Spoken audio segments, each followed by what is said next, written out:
Então, continuando com a força de pressão, né? Como é que a gente pode calcular a força de pressão? Então, rapidamente, ó, eu aproveito de novo a figura do livro para facilitar, né? A gente imagina que um elemento infinitesimal, a gente tem um cubo, né? E a gente está pegando aqui só essa face, tá? Essa face aqui seguindo o eixo x, então esse aqui é o plano x, né? Então, por exemplo, a pressão desse lado, né? Se eu pegar a origem aqui, a gente coloca como uma pressão, a gente já viu que, né? Do vídeo passado a gente viu que a pressão em um ponto, né? Ela é igual em todas as direções, né? Então, a gente pega aqui, né, nessa face, eu tenho a pressão, né? E eu multiplico pela área, né? Então, isso me dá uma força, né? Uma força na direção x, né? Então, aqui me dá P, né? dz dy, certo? Aí, o que a gente faz aqui? O que essa figura está mostrando, né? Eu pego esse elemento infinitesimal, eu pego a outra face, né, no mesmo plano, plano x, né, e eu aplico, né, expansão em série de Taylor. Né? Então, como é que a gente faz? Então, eu pego a pressão que eu tinha, expandida aqui em série de Taylor, ó, dp dx dx, eu estou vindo na direção x, certo? E multiplico pela mesma área, né? É a mesma área aqui, né? Peguei um cubo, né? Então, dy dz, né? Então, isso aqui me dá, né, a força, né, devido à pressão, que é sempre uma força de compressão, né, nessa face aqui. Se eu quiser a força líquida na direção x atuando nesse elemento de fluido, né, eu tenho que fazer a soma das duas, né, certo? A soma, claro, considerando o sinal da força. Né? Essa daqui, para esse sistema de coordenadas que a gente está usando, né, essa daqui é negativa, certo? Tem que prestar atenção no sistema de coordenadas. Né? Então, eu tenho desse lado, né, essa força, desse outro lado, essa força aqui. Quando eu faço a somatória, ó, me aparece menos dp dx vezes esse dx dy dz, que é um elemento de volume. Né? Então, isso aqui na direção x. Né? A gente costuma usar o versor i, né? Se eu for escrever de forma vetorial. A mesma coisa vai acontecer para y e z. Né? Basta eu mudar o índice aqui. Né? Basta fazer uma... Se eu quiser, eu faço uma mudança de coordenada, ou simplesmente eu faço a mesma coisa, né, nessa parede de baixo e na de cima, e depois na de trás e na da frente. Tá? Então, eu vou obter a mesma coisa para y e z, na direção y e z. E se a gente for escrever, então, aqui de forma vetorial, tá? Aqui o livro está usando esse negrito para dizer que é um vetor, aí tá, a gente vai ter a direção x, y, z, me dá isso aqui, e isso aqui é o nosso operador, né, gradiente. Tá? E aí, se eu pegar por unidade de volume, né, eu tenho isso que está aqui do lado. Tá? Deixa eu tentar colocar aqui a câmera para mostrar, mas simplesmente não é complicado. Simplesmente o que a gente fez, se isso aqui vale para voltar, se isso aqui vale para x, né? Então para y e para z é a mesma coisa. Né? Então a gente vai ter, né, que nossa força de pressão, eu vou pôr só um P aqui, né? Então ele está dizendo que é menos dp dxi menos dp dyj. Isso aqui sai simplesmente de expansão em série de Taylor. Né? Menos dp dz. Tá.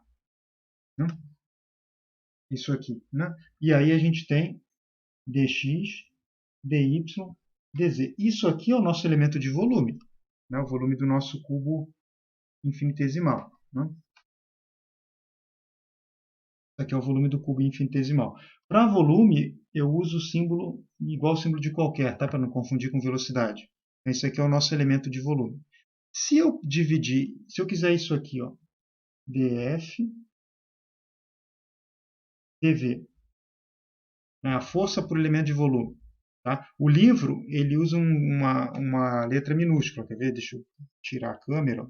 Ele colocou um F minúsculo. Ele chamou isso aqui. Então, no livro, isso que está ali, ó, F pressão. Esse F aqui, tá?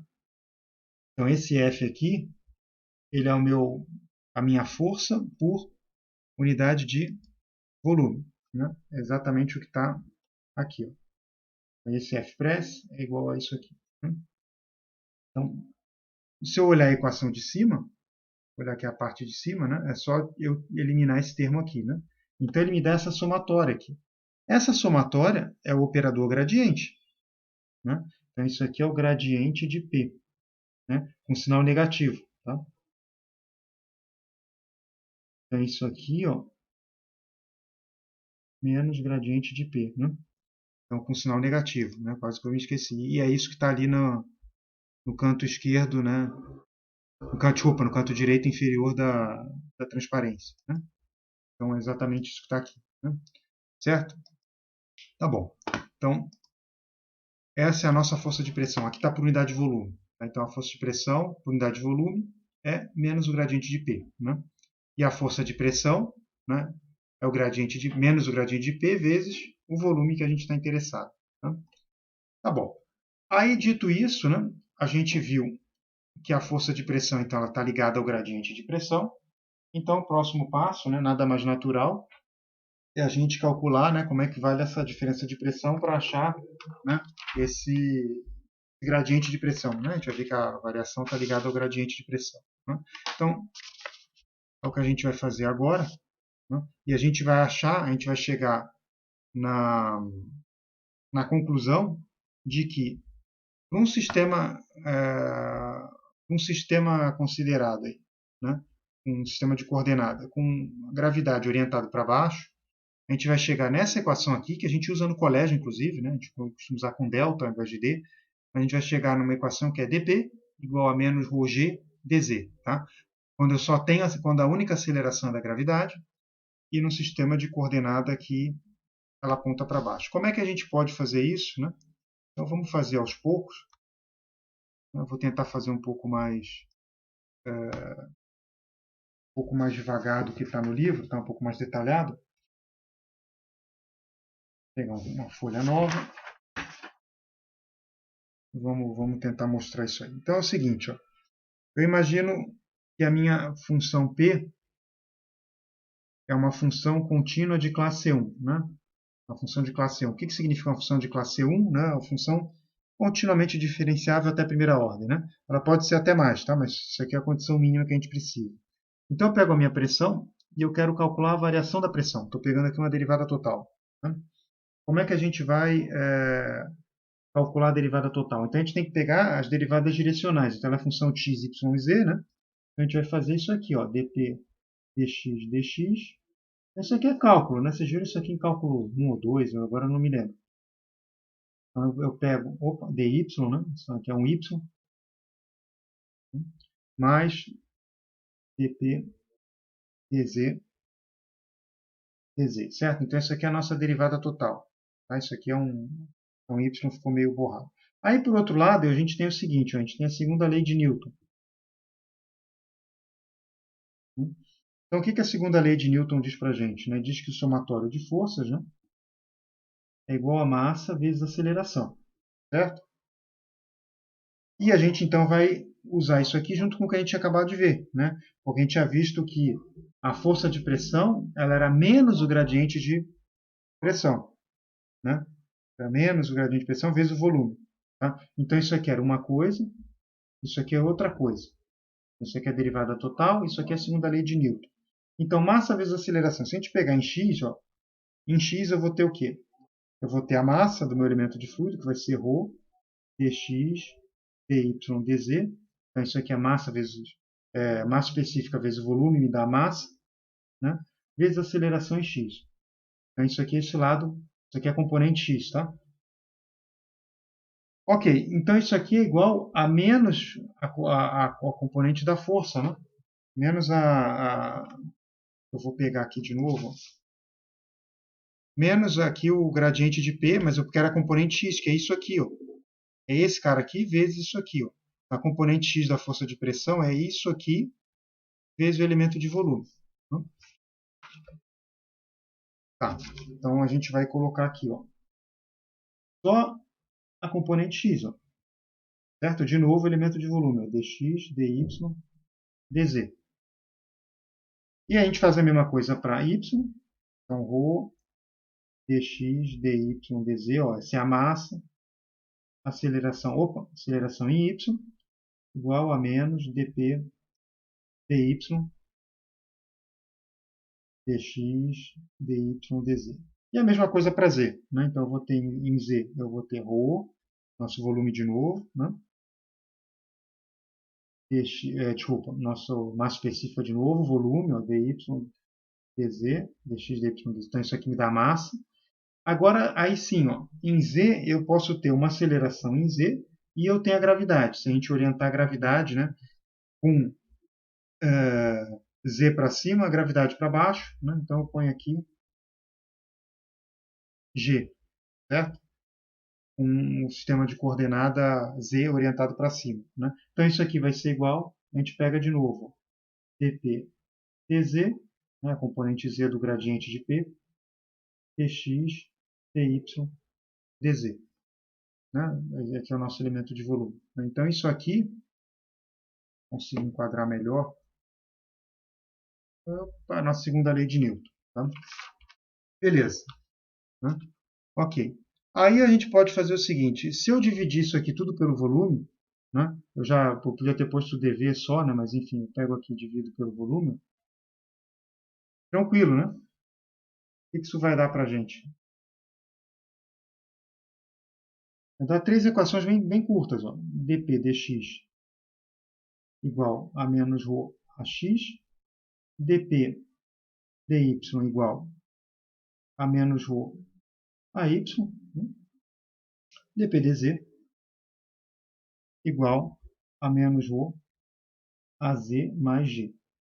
Tranquilo, né? E aí eu posso combinar essas três equações com a nossa derivada total, certo? O que a gente pode fazer? Eu posso pegar o dp dx e substituir por esse dp dx, que é menos ρ a x, dp dy a gente substitui por menos ρ a y, dp dz a gente substitui por isso aqui, menos ρ a z mais g. Né? Então, se a gente fizer isso, a gente vai cair nessa equação aqui. Vai enquadrar tudo. Então, pegando a nossa derivada total, a gente vai ter que dp igual a menos ρ ax dx menos ρ ay dy. Esse y aqui é um índice, o x aqui é um índice também, né? Menos ρ. Vamos ver se cabe, eu comecei a escrever com uma letra grande. Esse cabe aqui na tela. AZ mais G dz. Então eu passo aqui. Então ficamos aqui dp igual a menos ρ ax dx menos ρ ay dy menos ρ az mais g, né, dz. Aí o que acontece? Agora a gente vai vendo, né, o que a gente quer. Né? A gente viu que a gente pode ter um corpo acelerado com aceleração constante, em x, por exemplo, então esse x não seria zero. Tá? A gente vai ver esse caso mais para frente, a gente vai começar a ver caso por caso. Mas o primeiro exemplo que eu dei na videoaula passada foi fluido completamente em repouso, né? Sem aceleração. Né? Então, se eu tiver isso aqui, ó, um fluido em repouso. Opa, repouso. Né? E aí eu pego aquele problema que a gente tinha visto primeiro. Ó. Eu tenho um copo aqui e um fluido completamente em repouso aqui. Né? Esse caso aqui que a gente está vendo. O que esse caso tem em particular? Ele tem que o nosso, se eu pegar esse dp, ó, ax, ay e az são zero. Né? Só tem a gravidade. Então, nesse caso aqui, eu tenho ax, ay, az igual a zero. Então, se eu pegar essa equação aqui, do meu dp, esse termo desaparece, esse segundo em y desaparece, e aqui só sobra a gravidade. Só sobra esse termo com g aqui. Né? Então, quando eu tenho aqui esse fluido em repouso, né, tem outro tipo de aceleração, a gente cai na equação que dp, a variação de pressão, igual a menos ρ g dz.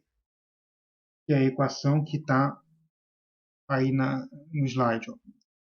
Essa equação aqui. Né?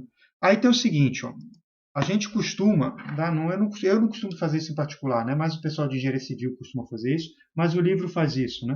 A gente costuma chamar esse ρg aqui, né, que é a nossa massa específica vezes a gravidade, né? É costume chamar isso aqui de peso específico. Tá? É o ρ vezes g. Né? Então isso aqui tem um símbolo gama que a gente usa às vezes. Tá? Então é comum usar isso aqui. Tá? E aí, se a gente fizer isso, né, a gente vai cair numa equação que é essa daqui. Ó. É comum aparecer essa equação aqui, ó, dp dz igual a menos gama. Certo? Quando a gente fala de estática, é muito comum a gente desprezar a variação de massa específica. Tá? Ou a gente vai estar lidando com líquido, por exemplo, seria esse exemplo que eu dei aqui, ou a gente vai pegar um gás assim parado, né? E se a variação de altitude não for muito grande, né, a gente vai ver alguns casos em que a gente pode então desprezar, né, essa variação de massa específica, né, de forma que é fácil integrar isso aqui. Né? Então, ó, a gente vai dizer o seguinte, que para gama constante, ou ρ constante, porque o G é uma constante, né, se a gente não variar muito a altitude, né, então para isso aqui constante, o que essa equação vai dar para a gente? Né? A gente pode integrá-la e obter, por exemplo, ΔP igual a menos gama ΔZ. A gente pode obter que eu posso já pegar esse ΔP e pegar isso como uma diferença e usar uma pressão de referência. Né? Pegar um P menos um P0, por exemplo, onde P0 é uma pressão atmosférica. Né?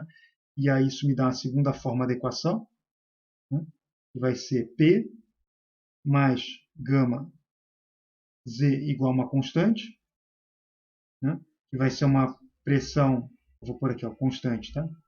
Depois a gente vê melhor essa constante, mas vai ser uma pressão de referência, normalmente é a pressão atmosférica, né? Que é constante, tá? Ou eu posso escrever como P sobre gama mais Z igual a uma constante. É a mesma equação, né? Aqui tudo é a mesma coisa. Tá?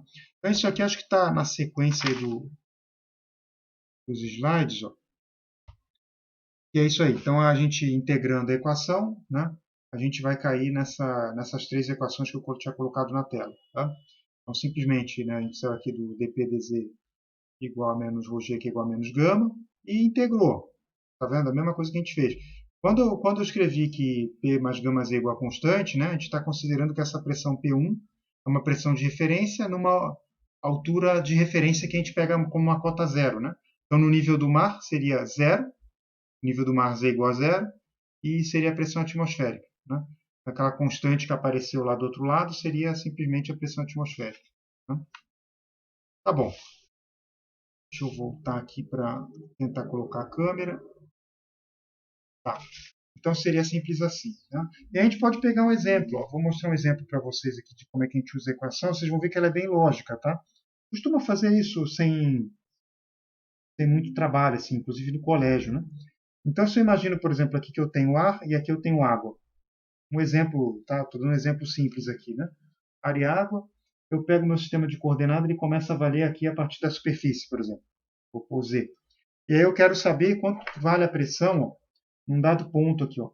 Eu tenho, digamos aqui, um mergulhador, ou um peixe, ou quero colocar uma sonda, a uma dada profundidade. Essa profundidade aqui eu vou chamar de Z igual a menos H. Essa profundidade é menos H, a cota Z dela é menos H. Se eu utilizar, né, a equação que estava ali na... Pode pegar aqui, ó, a equação que está aqui na lousa. Ó. Por exemplo, eu pego essa equação aqui, ó, P2 menos P1, né, igual a menos gama, Z2 menos Z1. Né? Se eu chamar esse meu ponto aqui de 2, ó, esse aqui é meu ponto, tipo, na caneta vermelha, esse aqui é meu ponto 2, eu quero saber a pressão em 2, tá? É bem simples, ó. O que a gente vai fazer? P2, né, é a minha pressão naquele ponto. Então, meu Z2, né, vai ser o menos H. Né? Então, a gente substitui. Ó. Então, eu vou pegar e calcular aqui a minha pressão P2, menos uma pressão em 1. Quem é a pressão em 1? Aqui é a pressão atmosférica. Né?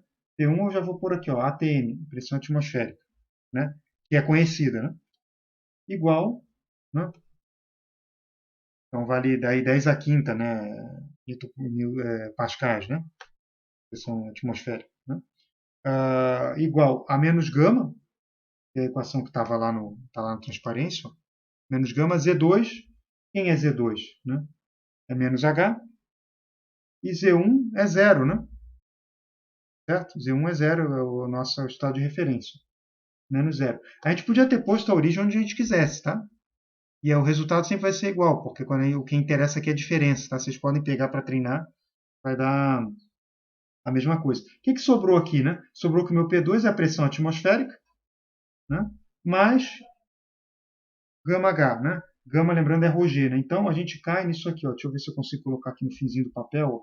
P2 é igual a pressão atmosférica mais, né, eu passei a pressão atmosférica para o outro lado da igualdade, mais menos com menos dá mais, gama H. Quem é gama? Eu vou pôr aqui, ó, ρg H. Isso aqui, né, é meio intuitivo, né? A gente aprende isso aqui no colégio, né? Um pouco menos de detalhe, mas é o que a gente aprende. E faz sentido. Ó. A minha pressão aqui embaixo tem que ser maior que a pressão aqui em cima. Eu tenho toda essa coluna de água, né? Em cima do objeto que está em 2, né? Então vai ser a pressão atmosférica mais ρgH. Tá? Aqui está um pouco mais de formalidade, né? Mas é isso que a gente obtém.